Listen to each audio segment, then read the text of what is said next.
اگر آپ ہمارے لیٹسٹ ویڈیوز کے بارے میں جاننا چاہتے ہیں تو ہمارے چینل کو سبسکرائب کریں اور بیل آئیکن کو پریس کریں۔ شکریہ۔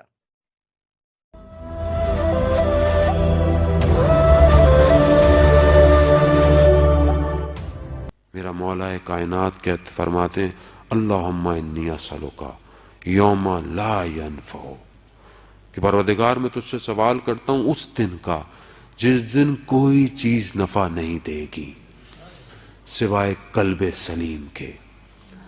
ماؤں بہنوں کے بین کچھ نہیں کر پائیں گے، مجرم اپنے پیشانیوں سے پہچانے جائیں گے۔ خوف ہے، خوف ہے۔ ایک شخص کا غلام تھا، اسے کہا کہ تمہارا غلام جو ہے وہ چوری کرتا ہے۔ اس نے غلام کو بولا تھا تم تو کچھ بھی کرو، مجھے ایک سکہ چاہیے درہم کا ہر روز۔ کہا کہ تمہارا غلام چوری کرتا ہے۔ کہا کیا چوری کرتا ہے؟ کہتا ہے رات کو قبرستان میں کفن چوری کرتا ہے، تبھی تو تمہیں وہ سکہ دیتا ہے۔ اس نے کہا اچھا۔ اس نے پیچھا کیا، رات کو گیا اپنے غلام، اس نے دیکھا کہ واقعی وہ قبرستان گیا، اس نے دیکھا کہ قبر کھدی پڑی ہے۔ اس قبر چلا گیا، اس کو اور یقین ہو گیا، لیکن یہ پیچھے ہٹ کر جب اس نے جا کر دیکھا تو وہ غلام اس قبر کے اندر خدا کی عبادت کر رہا ہے، سجدے میں گریا کر رہا ہے، اور ساری رات عبادت کرتا رہا، اور صبح اٹھا اور کہنے لگا پروردگار میں نے تیری عبادت کی ہے، تو مالک ہے، مگر میری دنیا کا جو میرا مولا ہے وہ مجھ سے ایک سکہ مانگے گا۔ کہتا اس کا کہنا یہ تھا، اس کے ہاتھ پہ سکہ آ گیا۔ وہ اپنے رب کی عبادت کرتا تھا، خدا خود اس کو دے دیتا تھا۔ عزیزان محترم، میں نے اپنی زندگی میں،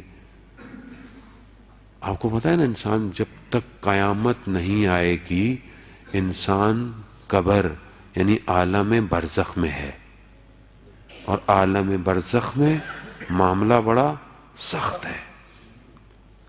میں نے اپنی زندگی میں کتنا وقت گزار رہا ہوں اس عالم کے لیے۔ یا تو بولے میرا ایمان نہیں ہے، یا تو آپ بولے میرا ایمان نہیں ہے تو میں بات ہی نہیں کروں آپ سے، لیکن آپ بولے نہیں ایمان ہے، قبر میں جانا ہے، قیامت تک ایک جگہ پہ رہنا ہے جہاں کوئی یار و مددگار نہیں ہوگا،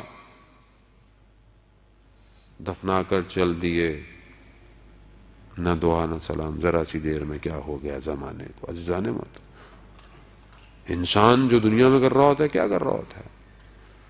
مولا کائنات حضرت علی ابن ابی طالب علیہ السلام، اللہم صلی علی محمد، مولا کہتے ہیں کہ مختلف اعمال ہیں تمہاری زندگی کے، رابطے ہیں زندگی کے جو تمہارے ساتھ مختلف مراحل تک ہیں۔ کہا پہلے یہ تمہارے دنیا کے معاملات ہیں سارے، خوب یہ جب تم دنیا سے چلے جاؤ گے تو یہ معاملات سب ختم ہو جائیں گے۔ کہا دوسرے تمہاری اولاد ہے، یہ کب تک تمہارے ساتھ رہے گی؟ یہ تمہیں تمہارے قبر تک دفنانے تک تمہارے ساتھ رہے گی، اور یہ بھی چلی جائے گی۔ کہاں مگر ایک چیز ہے جو تمہارے ساتھ جائے گی، وہ ہے تمہارا عمل، وہ تمہارے ساتھ تا قیامت رہے گا۔ اب یہ ہمارے اوپر ہے کہ وہ کون سا عمل لے کر ہم قبر میں جا رہے ہیں۔ اچھا لے کے جائیں گے تو قبر جو ہے وہ بہشت کے باغوں میں سے ایک باغ ہے، اور اگر خدا نہ خواستہ غلط لے گئے تو پھر جہنم کی وادیوں میں ایک کھڑکی ہے قبر۔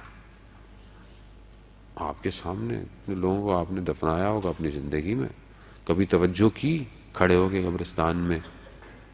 میں ایک دفعہ ایک دوست کی والدہ کے برل شب جمعہ ہے، اپنے بھی سب مرحومین، میرے مرحومین، سب کے مرحومین کے لیے ایک صلوات پڑھ دیں محمد والد صلی اللہ علیہ وسلم۔ میں قبرستان گیا، والدہ کی ان کی انتقال ہو گیا تھا، میں فاتحہ پڑھنے ساتھ گیا۔ اچانک سے میں نے گردن گھومی پچھلی طرف تو دیکھا کچھ قبریں کھدی پڑی تھیں۔ ایک لمحہ اس قبر سے میرے ذہن میں یہ خیال آیا، کہا کہ بخاری صاحب ایک دن آپ نے بھی لیٹنا ہے۔ آپ یقین کریں میرے حالت خراب ہو گئی تھوڑی دیر کے اندر، کہ کیوں؟ کیونکہ میں نے اپنے آپ کو خالی ہاتھ پایا. خالی ہاتھ. کیا بات کروں گا قبر میں جا کے؟ میں کیا کر رہا ہوں میں اس دنیا کے اندر اس قبر کو روشن کرنے کے لیے؟ گھروں میں تو میں بڑی اچھی مہنگی لائٹیں لگا رہا ہوں. موبائل ہی مجھے اچھے چاہیے جس کی روشنی اچھی ہوں، کلر اچھے ہوں، کیمرے اچھے ہوں. ادھر کیا کام آئے گا؟ ادھر کون سی چیز کام آئے گی؟ عزیزان محترم خود سوچیں. آپ جانتے ہیں مجھ سے زیادہ، مجھے بتانے کی ضرورت نہیں. یتیم کی کفالت ایک ایسا کام ہے جو جہنم کی آگ کو کم کر دے گا. یاد رکھیے گا. آج ایک چیز لے کے جائیں. میں بار بار اس لیے کہہ رہا ہوں کہ کچھ ہر روز لے کے اٹھیں. سب تو نہیں کر سکتا، سب تو میں بھی نہیں کر سکتا جو گفتگو کر رہا ہوتا ہوں. خدا کرے کہ عمل کروں، لیکن کوئی ایک چیز تو لے جاؤں. کہیں سے تو بولوں ہاں میں حضرت ابو طالب علیہ السلام کا ماننے والا تھا. کیوں ماننے والے تھے؟ کیونکہ یتیم کی کفالت کی. میں بھی یتیم کی کفالت کروں. کوئی کفالت کر لیں، کسی بچے کی اسکول کی فیس دے دیں، کسی ایک بچے کے مہینے کا خرچہ دے دیں. کچھ نہیں تو اس کو یونیفارم دیں. عزیزان محترم لوگ بڑی قسمہ پرسی میں دنیا میں رہ رہے ہیں. کیونکہ میں ٹھنڈی مشینوں میں بیٹھتا ہوں صبح شام میں، مجھے محسوس نہیں ہوتا. درد کو محسوس کرنا پڑتا ہے. عزیزان محترم یہ بدھسٹ جو تھا، یہ جو بدھسٹ مذہب ہے کہ جو اس ٹائم دنیا میں جو ہے وہ اسپرچول اور بہت جو ہے وہ میڈیٹیشن کے لیے لوگ اس پہ کنورٹ ہو رہے ہیں. یہ خود ایک بادشاہ کا بیٹا تھا، محل میں رہتا تھا، اسے پتہ ہی نہیں تھا دنیا میں باہر. ایک دن ایسے غلطی سے باہر چلا گیا، اس نے دیکھا جنازہ جا رہا ہے. اس نے بولا یہ کیا ہے؟ بولا بندہ مر گیا. اسے پتہ نہیں تھا موت کیا ہوتی ہے. وہ آگے کیا دیکھا، کچھ لوگ غربت کی حالت میں. اس نے یہ کیا ہے؟ کہا کہ لوگ پریشان ہیں، غریب ہیں، مفلسی میں. یعنی اسے پتہ ہی نہیں تھا کہ کیا ہے. اس نے چھوڑ دیا سب کچھ. اس نے کہا کہ جب تک یہ درد نہیں دیکھے گا انسان تو پھر کرے گا کیسے؟ دردوں کو پہچاننا ضروری ہے. تبھی تو وہ بیٹھ گیا ایک درخت کے نیچے، اور جو ان کے بہرحال مذہب میں ہے وہ نروانا پہ پہنچ گیا. عزیزان محترم ہمارے پاس تو صبح شام کمال تک پہنچنے کے لیے چیزیں ہیں. ہمیں اسلام نہیں کہتا کہ تم ایک کنارے پر کونے پر بیٹھ جاؤ، تسبیحاں پڑھتے رہو، سجدے کرتے رہو. نہیں، معاشرے میں رہو، ضرورت پوری کرو اگلے کی، حلال رزق کماؤ، گفتگو صحیح کرو، اخلاق صحیح کرو، محنت کرو. اسی سے کمال پہ جاؤ گے. اگر تنہائی کے گوشے میں بیٹھنا کمال ہوتا تو میرا رسول غار حرا سے نیچے نہ اترتا.